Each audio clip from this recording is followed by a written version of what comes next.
Questo sono io, che cammino su un'isola fredda e disabitata a 3 ore a nord di Helsinki. Sono andato in Finlandia per scoprire un progetto unico al mondo, che non è sull'isola, ma sotto la sua superficie. Il progetto si chiama Onkalo ed è un deposito sotterraneo che conterrà per 100.000 anni le scorie nucleari più radioattive. Onkalo non è un deposito, è il primo deposito sotterraneo e permanente di scorie nucleari al mondo.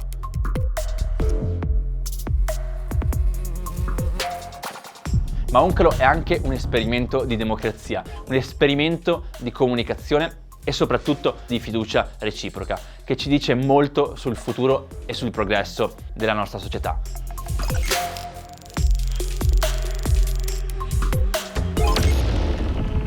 Allarme radiazione a una centrale nucleare, travolti dalle Le conseguenze del disastro nella centrale nucleare di Chernobyl in Unione Sovietica concentrano quasi totalmente l'attenzione di tutto il mondo.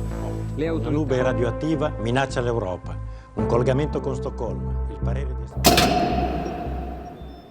Quando pensiamo all'energia nucleare siamo portati istintivamente a preoccuparci. Il nucleare è la fonte energetica che ci affascina di più di tutte, ma ci affascina forse più nel male che nel bene. Per gli ultimi decenni il nucleare è stato target di una forte demonizzazione e di un sacco di disinformazione. E tutto praticamente per 2 incidenti impressi nella nostra memoria. Il primo, Chernobyl, che è stato sì un disastro, ma non a causa della tecnologia, a causa invece di una serie incredibile di errori e inadempienze umane. E il secondo, l'incidente di Fukushima, che anche qui tanta paura, ma le radiazioni hanno causato un morto. È sbagliato dall'altra parte glorificare e basta il nucleare. Questa fonte non è la soluzione a tutti i nostri problemi. Si deve discutere sui costi delle centrali nucleari, si deve discutere sulla fattibilità economica, sui tempi necessari per costruirle e sul loro ruolo nella transizione energetica. Si deve discutere ancora sulla sostenibilità dell'estrazione dell'uranio per farle funzionare. Sono temi fondamentali. Ma ciò di cui non si può discutere è il fatto che, guardando i dati, il nucleare è la fonte di energia più sicura di tutte. Come si vede qui, è la fonte di energia che a parità di energia prodotta ha generato praticamente il minor numero di decessi assieme al solare. Ed è pure una fonte pulita, che produce praticamente le stesse emissioni di solare e eolico, quelle che in gergo chiameremo fonti low carbon. In Italia, più che in altri paesi, lo stigma verso il nucleare è stato decisamente forte fino a pochi anni fa, ma anche da noi le cose stanno iniziando a cambiare oggi. Nell'ultima campagna elettorale, quella di settembre 2022, il nucleare infatti ha fatto ritorno nella nostra politica e tutti i partiti hanno espresso una posizione sul tema, cosa che era considerata tabù negli ultimi 20 anni.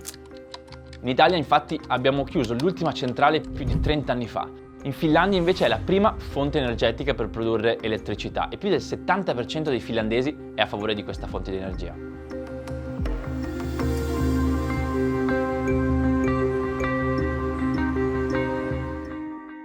Ma facciamo un attimo un passo indietro e cerchiamo di capire da dove arriva l'energia nucleare. Non è per fare i patriottici, ma come per altre invenzioni che hanno cambiato il mondo come il motore a scoppio, il microchip, il telefono, la pila elettrica, la radio, la moka, anche le origini del nucleare parlano italiano. È il 10 dicembre 1938 e il fisico italiano Enrico Fermi, a soli 37 anni, è a Stoccolma per ritirare il premio Nobel per la fisica. Dopo la cerimonia Fermi però non torna in Italia, ma fa rotta verso gli Stati Uniti. Il 1938 infatti è anche l'anno nefasto in cui il nostro paese comincia ad applicare le leggi razziali e per sfuggire alla persecuzione che sua moglie ebrea avrebbe ricevuto, Fermi scappa a New York per lavorare sul progetto Manhattan, il progetto finanziato dal governo americano che avrebbe poi portato alla costruzione della prima bomba atomica. Il progetto parte nei primi anni nei sotterranei della Columbia University a New York, per poi spostarsi a Chicago. Ed è proprio lì, a Chicago, pochi anni dopo, il 2 dicembre 1942, precisamente alle 14:20 ora locale, in una palestra sotterranea del campus universitario, che il team guidato da Fermi riesce a innescare la prima reazione nucleare a catena della storia, alimentando una pila per 28 minuti. Un successo storico, epocale, che viene comunicato con un messaggio in codice da uno dei responsabili, Arthur Compton, che è al telefono con James Conant, presidente del comitato di ricerca sulla difesa nazionale. Il navigatore italiano è appena sbarcato nel nuovo mondo. È l'inizio dell'energia nucleare. Aspetta, calma, lo so. Va bene alimentare una pila per 28 minuti, ma come siamo passati da quello a generare un quarto dell'elettricità europea con il nucleare? Ma soprattutto, come si produce energia dal nucleare e cos'è l'energia nucleare? È un processo ovviamente tecnico e complesso, ma facciamo che ve lo spiego in meno di un minuto. Vai! Quando parliamo di produzione di energia nucleare parliamo della fissione nucleare, solo della fissione nucleare. Sulla fusione stiamo facendo dei piccoli passi avanti, ma ancora nulla di certo. Quindi oggi tutte le centrali nucleari usano la fissione nucleare, che è un modo nerd di chiamare una scissione, una divisione. La fissione nucleare è infatti un processo che genera energia termica, quindi calore, scendendo un nucleo, in questo caso di uranio, no non urano, uranio, in due nuclei. Questa scissione è provocata bombardando l'atomo di uranio con un neutrone, una particella neutra, che spezza il nucleo in due. Le centrali nucleari quindi producono elettricità sfruttando l'energia termica generata da questa scissione. Il calore liberato dal nocciolo del reattore scalda dei tubi dove scorre dell'acqua che riscaldandosi diventa vapore. Il vapore poi aziona delle turbine che ruotando azionano un generatore di corrente. E voilà, elettricità. La produzione di energia con questo metodo genera però dei particolari rifiuti, delle scorie, le scorie nucleari, che è il motivo per cui siamo qua oggi, per raccontare cosa sono queste scorie e qual è il problema che stiamo cercando di risolvere. Primo, le scorie nucleari sono combustibile esausto, barre di uranio che però, a differenza di altri combustibili, è altamente radioattivo e ci può mettere decine di migliaia di anni a diventare sicuro per la nostra salute. Fino ad oggi l'unica soluzione che ci è venuta in mente è stata quella di immagazzinare questo combustibile in depositi di superficie, che però non possono garantire condizioni stabili per decine di migliaia di anni. Anche perché, viste le recenti pandemie, guerre, crisi climatica, in generale l'irrequieto animo umano, forse ha senso trovare una soluzione più permanente e sicura sottoterra per immagazzinare quelle scorie. Ma di quanti rifiuti parliamo? Ad oggi abbiamo circa 400.000 tonnellate di combustibile esausto, di rifiuti radioattivi ad alta intensità, che non è tantissimo se comparato ai rifiuti prodotti da altre fonti, ma non è neanche così poco se pensiamo che è roba estremamente radioattiva e potenzialmente molto pericolosa. Dicevo ad alta intensità perché i rifiuti radioattivi si classificano su tre tipi, a bassa, a media e ad alta intensità appunto. Quelli a bassa intensità non riguardano solo le centrali nucleari, ma anche materiale medico che sia venuto in contatto con radiazioni negli ospedali, tipo quando fate i raggi o una terapia che implichi qualche forma di radioattività. Questi rifiuti rappresentano circa il 90% di tutti i rifiuti radioattivi. Non sono particolarmente pericolosi e si smaltiscono abbastanza facilmente. Poi ci sono i rifiuti a media intensità, come sono per esempio i rivestimenti metallici del combustibile, e questi rappresentano circa il 7% del totale. Ci mettono un po' a diventare, inerti, ma possono essere gestiti in maniera sicura in superficie. Quindi 90 più 7 ci rimane un 3% più o meno. Ebbene sì, questo 3% sono i rifiuti ad alta intensità, principalmente combustibile esausto, come dicevamo prima, barre di uranio o plutonio molto radioattive e molto calde. Per questo, dopo averle utilizzate, mettiamo queste barre in delle mega piscine fino a che le temperature si abbassano. E poi? Appunto. E poi no, abbiamo sempre rimandato il problema di dove metterli poi, perché alla fine era il 3%, che vuoi che sia? Ecco, vi ricordate la storiella della polvere sotto il tappeto? Stessa cosa. All'inizio è poca e non si nota, poi passano gli anni, la polvere si accumula e ti trovi a gestire una montagna.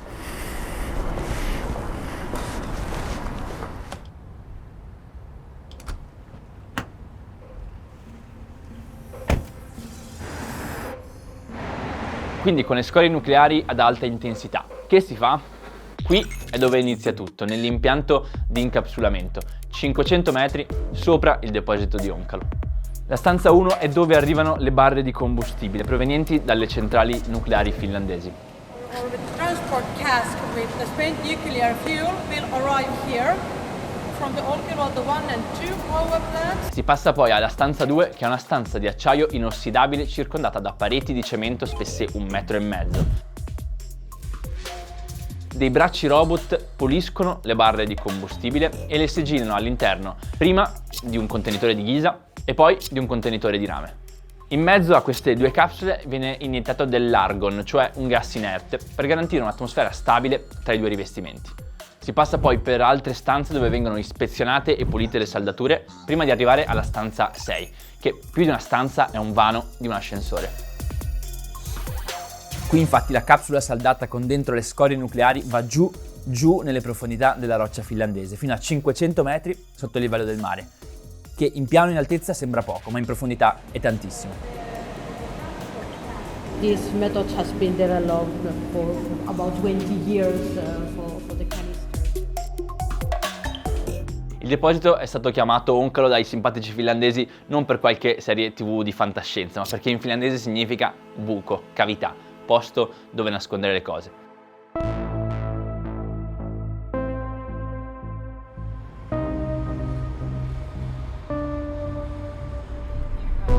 Construction of the Onkalo started in 2004.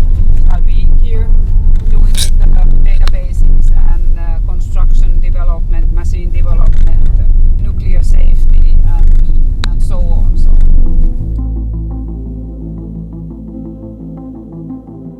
Noi ci arriviamo tramite un tunnel di 5 km, le capsule invece ci arrivano con l'ascensore verticale visto poco fa. The rule is that you always need to park the car so that it's head up, so that if there's for some reason you need to go quickly, then the car is facing upwards. Il deposito è stato scavato all'interno di una roccia granitica che è lì immobile da 1,8 miliardi di anni. È stato scelto questo posto perché è tra due faglie distanti 800 metri e in caso di terremoti questo fatto garantisce la sicurezza dell'area. In ogni caso questo non è mai stato un territorio sismico e non sono previsti terremoti almeno fino alla prossima era glaciale. Un ulteriore livello di protezione è il granito stesso che compone la roccia, che non essendo una roccia porosa protegge il deposito dal rischio che l'acqua possa infiltrarsi dentro e poi risalire in superficie contaminata. Una volta piazzate le varie capsule nei tunnel, questi vengono sigillati con della bentonite, a.k.a. la sabbietta del gatto. A parte gli scherzi, se avete un gatto sapete effettivamente cos'è la bentonite, anche se magari non conoscete il termine. Questa, infatti, è bentonite. È un materiale ideale, infatti, per prevenire le infiltrazioni. A contatto con un liquido, la sabbietta diventa roccia. E se mai vi venisse voglia di aprire un'azienda che produce bentonite, avete già il copy perfetto. Usata nella lettiera del tuo gatto e per le scorie nucleari in Finlandia.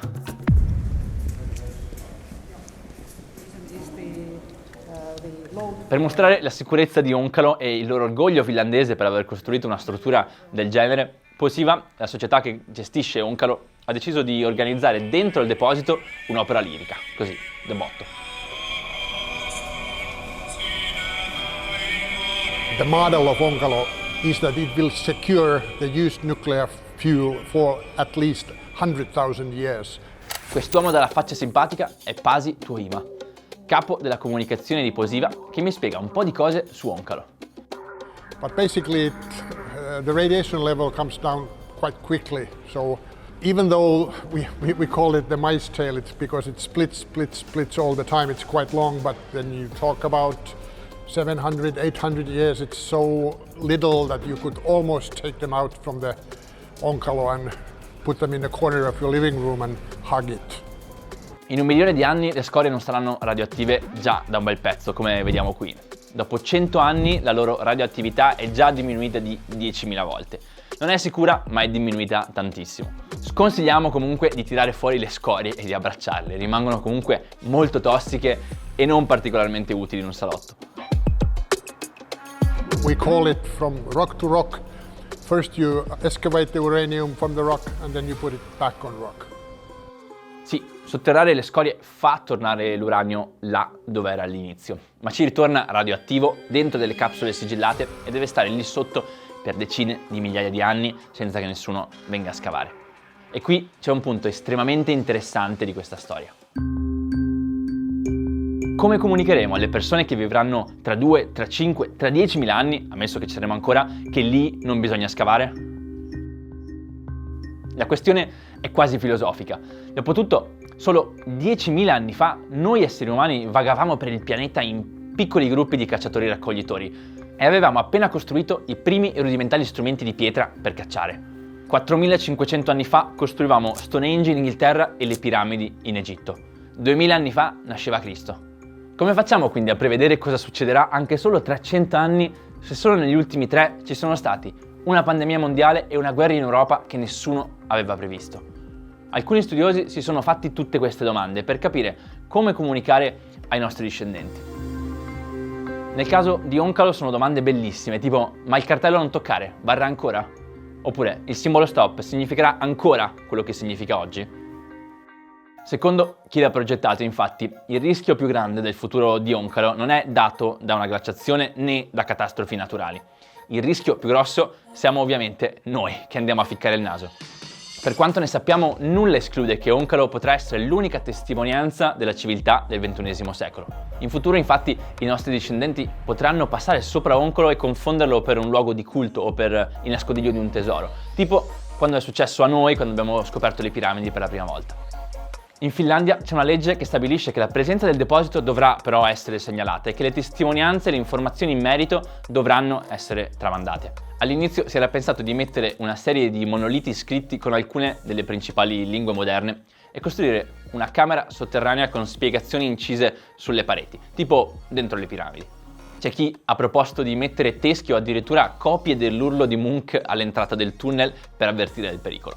È persino nata una disciplina, la semiotica nucleare, non scherzo, per studiare come comunicare ai nostri discendenti. Alla fine però si è deciso sì di tramandare le informazioni di governo in governo, ma quando Oncalo verrà riempito e sigillato, di smantellare le strutture in superficie. What are those people after 10-20,000 years? I mean, what language do they speak? What symbols would they understand? But I mean, we plan that it's closed and the tunnels are filled and we won't mark it at all. Questo dibattito su come comunicare la radioattività ai nostri discendenti è un esperimento bellissimo di creatività e pensiero laterale, ma forse ci fa dimenticare la conquista più importante di Oncalo, la conquista prima di Oncalo. Il fatto stesso che un deposito del genere sia stato costruito, che le persone e le amministrazioni locali non abbiano posto veti e non si siano opposte. D'altronde sulla carta non è proprio la cosa che uno vuole avere vicino a casa, un deposito sotterraneo permanente di scorie altamente radioattive.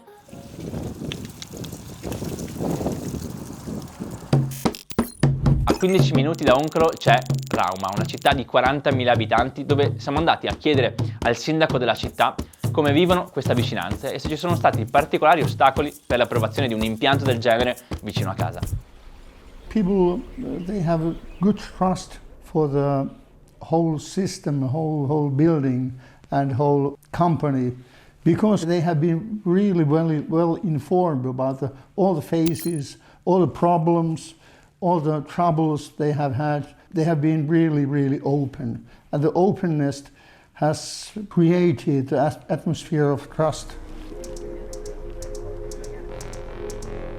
Ma se penso alla possibilità di creare un impianto del genere in Italia, non riesco a non pensare alle moltissime volte che impianti molto meno complessi di questo sono stati fermati a causa di quel fenomeno che in Italia ormai è diventato uno sport nazionale che si chiama NIMBY.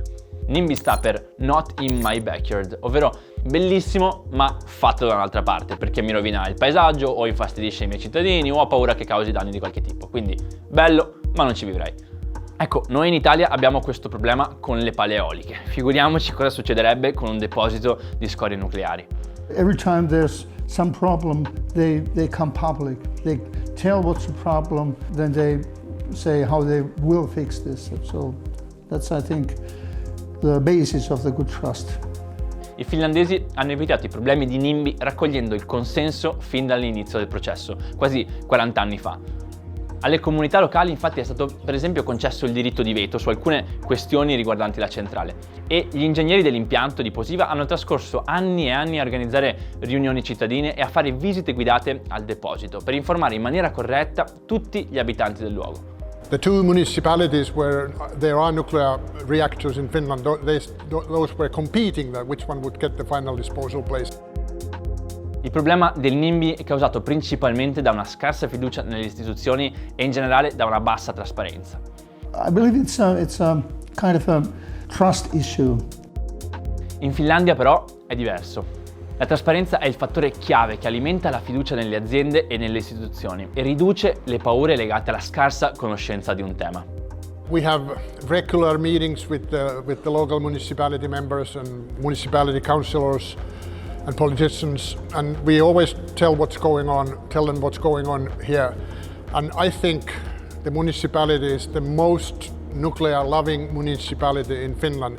So is the nearby city Rauma. Conoscere in tempo reale, essere aggiornati su quello che sta succedendo di buono e di problematico su un'infrastruttura, su un progetto, cambia radicalmente la percezione che abbiamo di una tecnologia o appunto di un'infrastruttura o di un progetto. The more you know, the less you fear. Tornando dalla Finlandia, ripenso a queste parole: più conosci e meno hai paura. E penso a quanto la fiducia nelle istituzioni e nei media sia la chiave di volta per avanzare, nello sviluppo tecnologico come in qualsiasi altra cosa. In un mondo come quello di oggi, dove la fiducia nei media e nelle istituzioni è ai minimi storici, prendersi del tempo per spiegarla facile, per tenere aggiornate le persone sugli sviluppi e sulle criticità di un progetto, ammettere i propri errori, sono tutte azioni essenziali per ricostruire quella fiducia e porre le basi per una società più equa, più sana e più sostenibile.